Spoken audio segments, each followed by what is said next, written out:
I turned wood ash and banana peels into liquid gold in 48 hours, potassium bomb. This is what happened when I took two things most people throw away, wood ash and banana peels, and turned them into a potassium-rich liquid fertilizer in 48 hours. Potassium, the K in NPK, is the nutrient that separates thriving gardens from struggling ones, and peer-reviewed research from journals like Bioresource Technology shows you can pull it right out of wood ash with nothing but water. Here's the part nobody on the internet wants to tell you though. One of these ingredients delivers real, measurable potassium, and the other one is mostly a myth. What I'm going to walk you through today is the actual science, the actual numbers, and a method that predates the United States itself. By the end of this video, you'll know how to make a legitimate potassium supplement from waste you already have sitting around. And you'll also know which popular gardening hack is flat out wasting your time. That starts with understanding why potassium matters so much. Section 1. Why potassium and why it's expensive. Every plant you grow depends on three major nutrients, and potassium is the K in that NPK ratio. What it does inside the plant is regulate water uptake, strengthen cell walls, fight off disease, and push fruit and flower production forward. Liebig's law of the minimum tells us that plant growth is limited by whichever nutrient is most scarce, and in depleted garden soil, that limiting nutrient is often potassium. Weak tomatoes, peppers that won't set fruit, root crops that underperform, all of those problems trace back to potassium more often than most gardeners realize. Commercially, potassium arrives as potash, usually muriate of potash or sulfate of potash, and the price tag reflects just how concentrated global production really is. $980 per metric ton was the average in 2022, according to the U.S. Geological Survey. And that's the average because World Bank data shows potash actually spiked to $1,202 per metric ton in April of that year after sanctions hit Russia and Belarus, two countries that together control roughly 40% of global potash exports. Prices settled back down to about $300 per ton by mid-2024. But the underlying problem hasn't changed. Potassium fertilizer remains a commodity tied to geopolitics that you and I can't influence at all. Between 92 and 94% of the potash consumed in the United States comes from imports, most of it from Canada. Disrupted supply chains hit gardeners and farmers directly, which means having a backup source of potassium isn't just a nice idea. And that's the thing. A source of potassium is already sitting in your wood stove or fireplace, and people have known about it for centuries. Section 2. Wood ash, the real potassium source. Potash literally means pot ash, potassium carbonate that settlers extracted by boiling wood ashes in iron pots. Part of that process involved leaching the ash water through to produce lye, potassium hydroxide, which colonists used both as a fertilizer precursor and for soap making. That process carried so much economic weight that the very first patent ever issued in the United States went to a man named Samuel Hopkins for a new method of making pot ash and pearl ash. Patent number 1, signed July 31st, 1790, bearing the signatures of George Washington, Thomas Jefferson, and Edmund Randolph. Only 3 patents came out of that entire year, and this one landed first. Potash ranked among the country's leading exports, and the U.S. held the title of world's top producer until the 1860s, when mined deposits at Stassfurt, Germany, undercut the wood ash trade. Multiple university extension services have measured what's inside wood ash, and the numbers line up consistently. About 5% potassium, roughly 25% calcium, around 2% phosphorus, and close to 1% magnesium.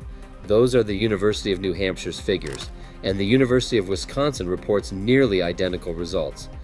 Alabama Cooperative Extension frames the potassium content as K2O, ranging from 1 to 10%, with 6% serving as a solid working number. Over at UC Ventura, the reported range sits at 5 to 7% potassium alongside 25 to 50% calcium compounds, with hardwood ash consistently richer than softwood. Nitrogen and sulfur don't survive combustion, so neither one shows up in any meaningful amount.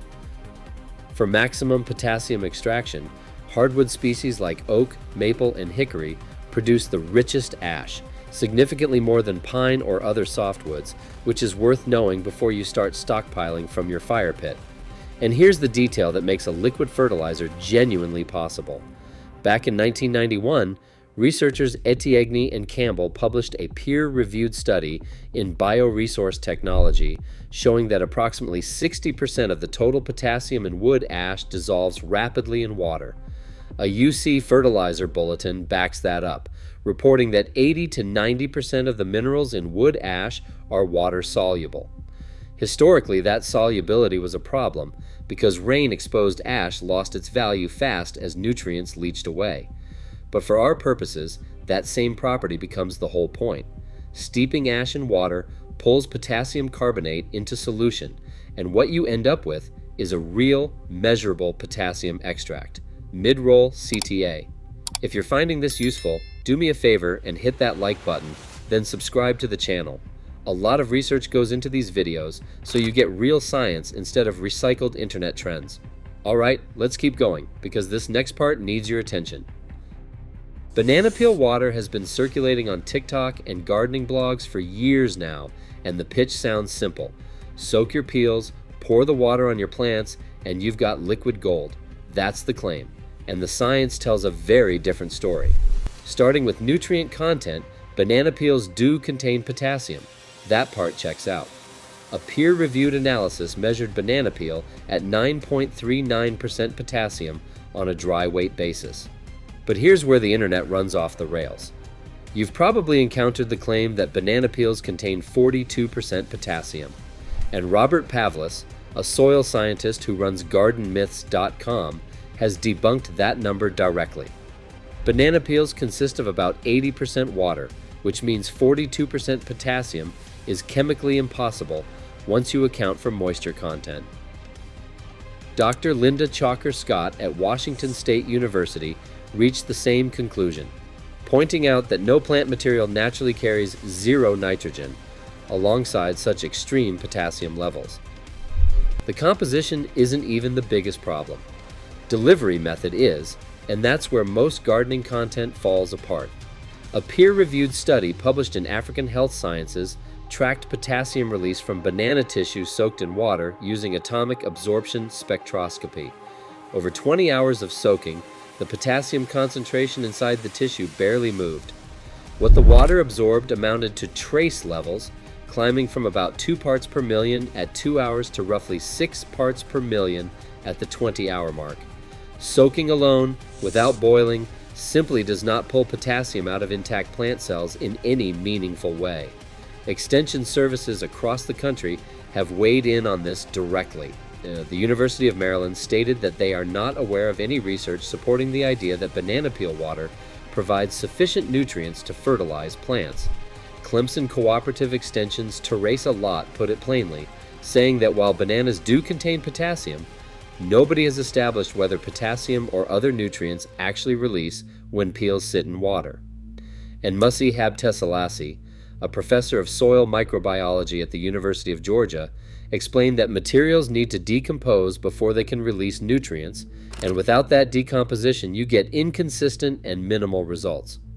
Cold soaking banana peels for 48 hours gets you slightly brown water, not liquid gold. Composting the peels, drying and grinding them into powder, or boiling them, those approaches can deliver nutrients because they break down cell walls. A 2024 MDPI review concluded that drying and grinding into powder ranks as the most effective preparation method, but that's a completely different process than tossing peels into a jar of water. Section 4. The actual method that works. Knowing what the science supports, here's a straightforward method built around ash solubility. Start with about 1 cup of hardwood ash, ideally from oak, maple, or hickory, per gallon of water, and make sure that ash comes from untreated, unpainted, natural wood only. Ash from charcoal briquettes, treated lumber, or anything burned with accelerants can carry heavy metals and chemicals that have no business near a food garden. This is also worth distinguishing from biochar, which is wood heated without full combustion. Biochar retains nutrients differently and works through a separate soil amendment process, so the two aren't interchangeable. Let the ash steep in water for 24 to 48 hours, stirring a few times along the way so the potassium carbonate and other soluble minerals dissolve into solution. After steeping, strain it through cheesecloth or a fine mesh strainer. What most people skip comes next, and it's the most important step: dilution. That leachate runs strongly alkaline, and Alabama Extension warns that wood ash can push soil pH above 9 if you're not careful. Purdue Extension's B. Rosie Lerner described it well, saying that while small amounts of nutrients come along with wood ash, the main effect acts as a liming agent, and large amounts can do more harm than good. Once pH climbs above 7, nutrients like phosphorus, iron, manganese, and zinc get chemically locked into the soil where plant roots can't reach them. And your soil's cation exchange capacity, or CEC, determines exactly how quickly that happens, depending on whether you're working with sandy, loamy, or clay-heavy ground. Diluting your ash tea at roughly 1 part concentrate to 10 parts water before applying to soil, not to leaves, keeps you in a safe range. But here's the thing: you need to know your soil pH before you start any of this. A basic soil test kit or pH meter will run you $10 to $20 and can save you from seriously damaging your beds. Soil already sitting at 6.5 or above can tip into damaging territory with wood ash added on top, so get a test done first. Acidic soil below 6 is where wood ash earns its keep because it supplies potassium and corrects pH at the same time. One hard rule applies here: keep this away from acid-loving plants entirely. Blueberries, azaleas, and rhododendrons, and hydrangeas will suffer from the pH shift, not benefit from it. As for banana peels, composting them or drying and grinding them into powder gives you a usable soil amendment you can work into the ground. That's the effective route. Adding raw peels to your ash tea contributes some organic matter that will break down slowly, which isn't harmful, but it doesn't deliver the potassium bomb the internet keeps promising. Let me lay out the honest economics. 1 quart of hardwood produces about 20 pounds of ash, roughly a single 5-gallon pail, according to UNH Extension. Burning about 4 cords a year gives you 80 to 100 pounds of ash. At approximately 6% K2O, that represents real potassium, though not much compared to a bag of commercial fertilizer running at 60% K2O.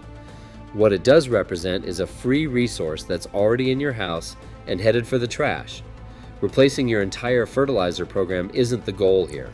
Recycling a waste product, correcting acidic soil without buying a bag of lime, and layering in a potassium supplement on top, that's the practical win. And it's exactly what our great-great-grandfathers did when they cleared land across this country. Back in 1790, rural New York farmers could sell ashes for $3.25 to $6.25 per acre, which was nearly the same rate as hiring a laborer to clear that same ground.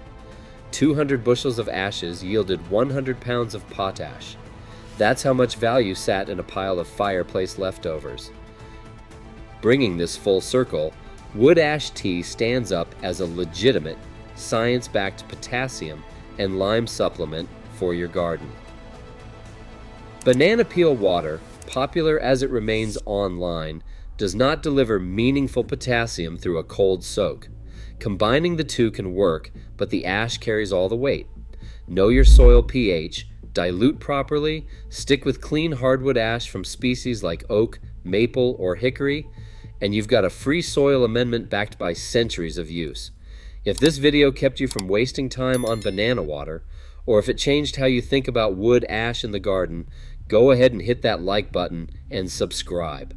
I'd also like to hear from you directly, so drop a comment below and tell me whether you're already using wood ash in your garden and what kind of results you've seen. I'll see you in the next one.